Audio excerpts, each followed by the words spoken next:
যে কোনো সহিংসতা চাঁদাবাজির বিপক্ষে অবস্থান সরকারের। কোরবানির সময়ে নিরাপত্তা আগের তুলনায় অনেক উন্নতি হয়েছে বলে দাবি করেছেন প্রধানমন্ত্রীর উপদেষ্টা ও প্রধানমন্ত্রীর কার্যালয়ের মুখপাত্র মাহাদি আমিন।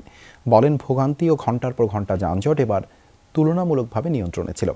রাজধানীর তেজগাঁয়ে প্রধানমন্ত্রীর কার্যালয়ে ঈদ উল আজহা উদযাপন পরবর্তী সংবাদ সম্মেলনে তিনি বলেন, যে কটি দেশ বিলম্বে দাম বাড়িয়েছে তার মধ্যে বাংলাদেশ অন্যতম।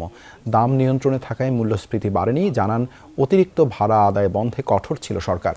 হামে শিশুদের মৃত্যু প্রসঙ্গে মাহাদি আমিন বলেন, শিশুদের সুরক্ষা ও স্বাস্থ্যসেবার মান নিশ্চিতে সরকার সর্বোচ্চ আন্তরিকতা নিয়ে কাজ করছে।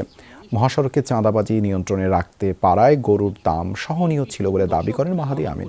এ সময় কথা বলেন প্রধানমন্ত্রীর অতিরিক্ত প্রেস সচিব আতিকুর রহমান রুমন। অবশ্যই আমরা যে কোনো সহিংসতা, সন্ত্রাসী কর্মকাণ্ড, চাঁদাবাজি এগুলোর বিরুদ্ধে কঠোর অবস্থানে রয়েছি এবং যত দ্রুত সম্ভব যেখানে কার্যকর উদ্যোগ নেওয়া প্রয়োজন সেগুলো গ্রহণ করব। যতটা সম্ভব আমরা চেষ্টা করব বিদ্যমান বাস্তবতায় আমাদের শিশুদের সুরক্ষা এবং নিরাপত্তা নিশ্চিত করে। সরকারের আন্তরিকতা এখানে সর্বোচ্চ। আমাদের উচিত সবারই এটা সামাজিকভাবে একজনকে এভাবে হেয় প্রতিপন্ন বা ইয়ে না করে একটু ভালো করে বিবেচনা করে তারপরে মনে হয় আমার নিউজটা করা উচিত।